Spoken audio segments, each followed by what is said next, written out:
All right, so where we left off was with this problem. The following transformation involves a green yard and requires the use of a protecting group. Identify reagents that can be used to achieve the following transformation. So we know that the alcohol is incompatible with making a green yard reagent. So the first thing we need to do is protect that alcohol. So for that, it's just trimethyl chloride. So we just put TMSCl.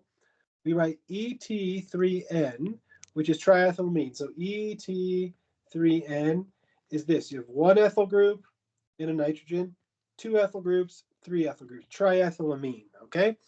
And that creates the silyl ether. So we have TMS. So now we've made our silyl ether. And so now we can make our green yard reagent. So I'm going to add maybe more steps than you need to, but I'm going to draw everything out in gory detail here. So now we have our silyl ether. See, I'm running out of space already. O, TMS. I'll put my arrow here. Then we're going to have our, I'm going to draw the green yard reagent as the anion, just because it's more useful for us. There we go. So could anybody tell me how many carbons were in your electrophile? In the ketone?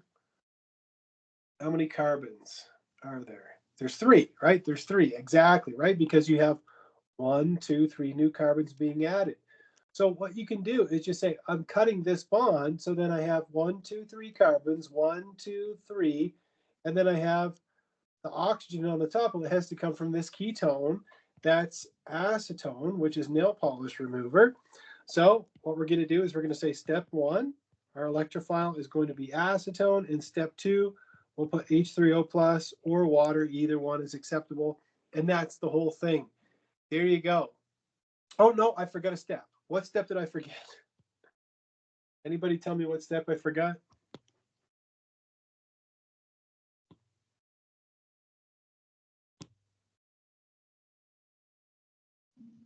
T-bath.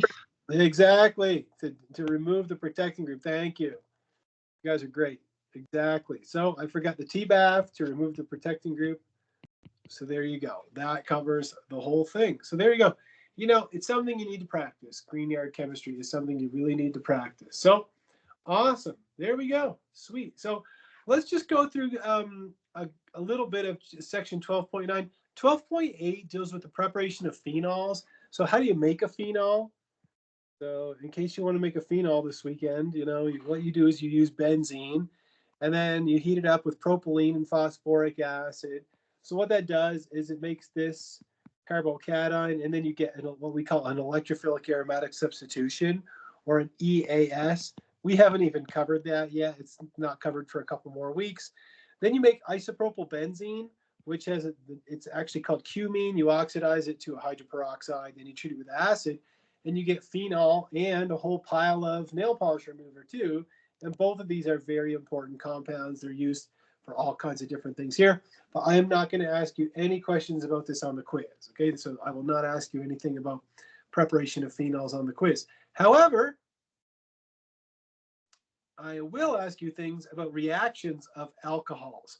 So some of this is actually, this is kind of a weird section, 12.9, because some of it is review, a little tiny bit of it, and then there's kind of like a bunch of new reactions in here that I won't test you on the mechanisms for. Okay, so let me go through them with you quickly, and then we'll call it a day for today. So the first one is if you take a tertiary alcohol and you treat it with an alkyl halide. Okay, so tertiary alcohol, you guys know that an alcohol is a terrible leaving group, right? It's not a good leaving group at all. But if you put it in the presence of a strong acid, it's going to protonate it to give you the oxonium. Now we know that water is an excellent leaving group. Why? Because it's the conjugate base of hydronium. So let me go back. All right, water is the conjugate base of hydronium, so it's a good leaving group. So then we form a carbocation. Our nucleophile, our bromide, comes in, and we get our SN1. So remember, this is an SN1 process. The overall reaction here would be we take the tertiary alcohol and we treat it with HBr, and we end up with the alkyl halide. It's just showing you the whole mechanism here. Now, it says here that this it says for primary and secondary alcohols, the reaction works via an SN2. So again, a tertiary alcohol is going to react via an SN1, whereas if you have a primary or secondary alcohol, it's going to react via an SN2. So again, first step is proton transfer to make a good leaving group, but then your bromide can come in and attack in an SN2, and there you go. So you kind of have to remember tertiary alcohol with a halo acid gives you an SN1. Primary and secondary, it's going to be an SN2. But either way, you get an alkyl halide, right? And here you get an alkyl bromide in both cases. Now, there's one aside here. If you want to make an alkyl chloride, a primary alkyl chloride, the thing is this reaction works well with HBr, but it doesn't work well with HCl. So if you're using HCl and you want to make an alkyl chloride, you have to actually put in zinc chloride. And zinc chloride is a Lewis acid, which is the same thing as saying it's an electron acceptor. Okay. I'm not going to ask you this mechanism. Will not ask mechanism that's shown here. I'm not going to ask you that, but you do have to know the reagent. You do have to know that you have to use HCl and zinc chloride to make the primary alkyl chloride. And again, the reason why is because it renders this carbon more electrophilic. Again, I'm not going to ask you the mechanism, but you do have to know that if you want to make a primary alkyl halide, you've got to, with HCl, sorry, you've got to put in zinc chloride. But remember, if you want to make a primary alkyl bromide, you don't have to. I know it's annoying. You're like, so you mean it works with HBr, but with HCl, you've got to throw some magic zinc chloride dust in there? Yep, exactly. Okay, I agree. It's a little frustrating, but these are things that we need to know. The reason why is HBr is a stronger acid than HCl, right? It's significantly stronger. Anyhow, so moving on from there, let's talk about our tosylate. This is, again, something that we learned in Organic Chemistry 1, that you can take an alcohol, which is a terrible leaving group, and convert it into a great leaving group by converting it into a tosylate with tosyl chloride and pyridine. So this might be hard to see on the screen, but this is tosyl chloride, so tosyl chloride, which we abbreviate TSCl, and pyridine, which we just abbreviate PY. So you notice that the stereocenter here is not inverted, right? Because the reaction is occurring on the oxygen, not at the carbon. So you make your tosylate, and then you can do an SN2 with your tosylate. Okay, great. So notice that once you do the SN2, though, then you invert the stereochemistry, right? Because nucleophilic attack with an SN2, you do that umbrella flip, right, that we talked about in chapter 7 of Organic Chemistry 1. So if you wanted to take this R2 butanol, so this would be R2 butanol, and you treat it with tosyl chloride to make the tosylate first. Then you treat it with sodium bromide. When the bromide comes in, it's going to attack from the opposite face of the molecule. And so you end up with S2 bromobutane, right? The stereochemistry gets inverted in an SN2.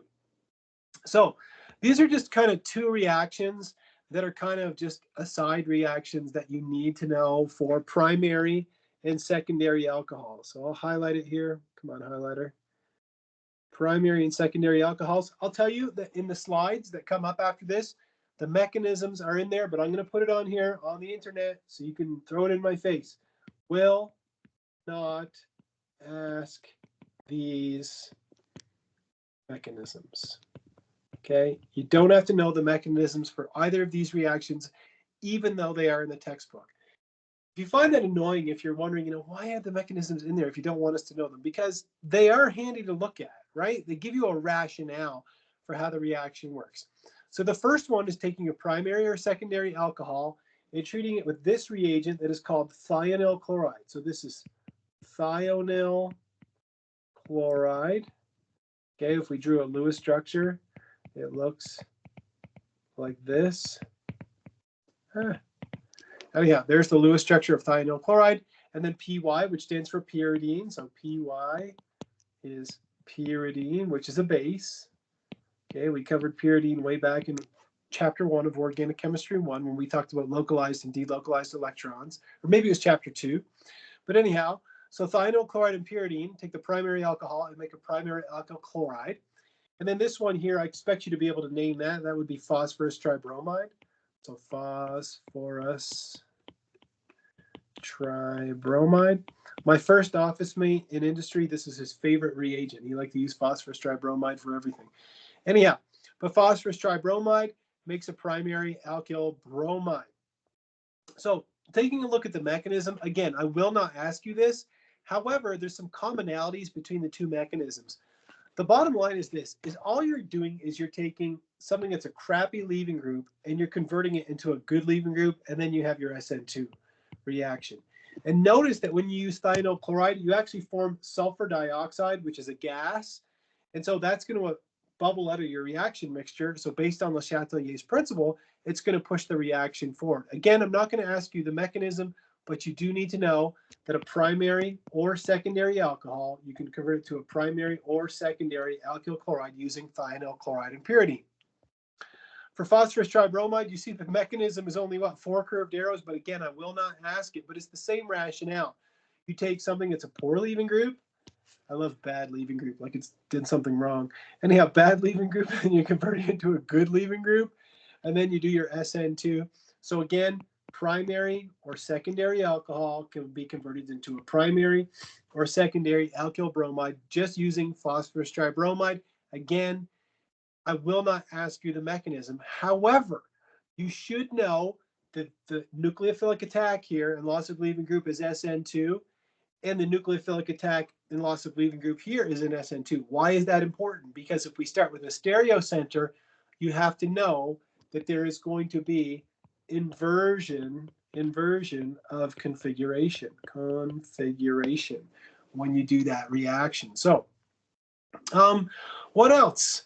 Markovnikov addition, you've talked about that, but we've also talked about dehydration. Okay, I told you this is one of my favorite reactions in all of organic chemistry. If you just take an alcohol and beat the heck out of it with concentrated sulfuric acid, it drives water out of the reaction mixture to form an alkene. You always end up forming the most stable alkene as the most or as the major product. And the mechanism here is just an SN1 mechanism, right? You take poor leaving group, protonate it to make a good leaving group. It leaves, you form a carbocation, proton transfer, and then you form your alkene. Now, this is a mechanism that we looked at previously, so this is one that you should know from Organic Chemistry 1. So like I said, when you do this reaction, just taking an alcohol and heating it up with acid, you always produce the alkene, but the major product is going to be the Zaitsev alkene. The most substituted one will be the major product, but you almost always get some of the Hoffman, okay? So sometimes in the homework, it might say draw all the products. And yeah, you're always going to get a mixture. Now, if you only wanted to make this product, let's say you only wanted to make this, you could do it. But the way you would do that is first, you would create a tosylate. So you'd use tosyl chloride and pyridine. And then in step 2, you treat it with something like potassium T-butoxide. You treat it, in this case, you would treat it with sodium methoxide, and it would give you this one. If you wanted to do this reaction, in that case, you would do 1 tosyl chloride and pyridine, and then in step 2, you'd use your bulky base. Come on, you. There we go. Step 2, you'd use something like potassium T-butoxide, right? Hoffman and Zaitsev. Nothing really new for you there. So what we'll do when we meet on Friday, so Friday is going to be the 17th. So on May 17th, we're going to tackle this question to start the day. And then we're going to tackle this question too. So May 17th, 2024. We're going to do both of those problems. And just to give you kind of a preview of some other chemistry we're going to do on Friday, is that we're going to cover oxidation. So I'm going to teach you how to do an oxidation reaction, which is the opposite of reduction. So I'll teach you a couple of new reagents. I'll teach you how to make chromic acid using chromium trioxide, aqueous acid, and acetone, or sodium dichromate, sulfuric acid, and water. I'm not going to quiz you on the mechanism, but it does show you a quick mechanism. We're going to learn this reagent called PCC, or pyridinium chlorochromate. We'll also learn the Swern oxidation, mechanism not required. And we'll also learn the Desmartin periodinane, also mechanism not required. So a lot of new stuff. And then, yeah, and then that covers all the new chemistry. So you can cover that. We don't worry about section 12.11, the biological redox, NADH. I know you would have covered that in your biology classes, but we don't worry about it in this class. And then the last part is dealing with oxidation of phenol and cellular respiration. Again, I don't ask about that. But the very last part, which is synthesis strategies, we're going to concentrate or spend quite a bit of time on that on Friday. We're going to get some practice on all the new reactions. So if you want to look ahead, this is all the reactions that we've covered in this chapter. Now, have we covered all of these? No, but we've covered these ones in the alkynes chapter. We covered all of these in the alkenes chapter. We covered this one multiple times already. We've covered oxymercuration, demercuration. We've covered Markovnikov, anti-Markovnikov. Today, we covered reduction. We covered converting a primary or secondary alkyl halide, or sorry, alcohol into an alkyl halide. You guys know SN1, SN2 to make an alcohol. We've covered reduction to an alkane. We've covered Markovnikov and anti-Markovnikov addition. And we've covered formation of Zaitsev and Hoffman alkenes. The only thing on here we haven't covered are going to be the oxidation reactions that we're going to look at during the next class. So we know a lot of chemistry. And at the very end, he has a really nice summary where he shows all the reactions that we have talked about. There's some synthesis problems to start working on if you want to get on those.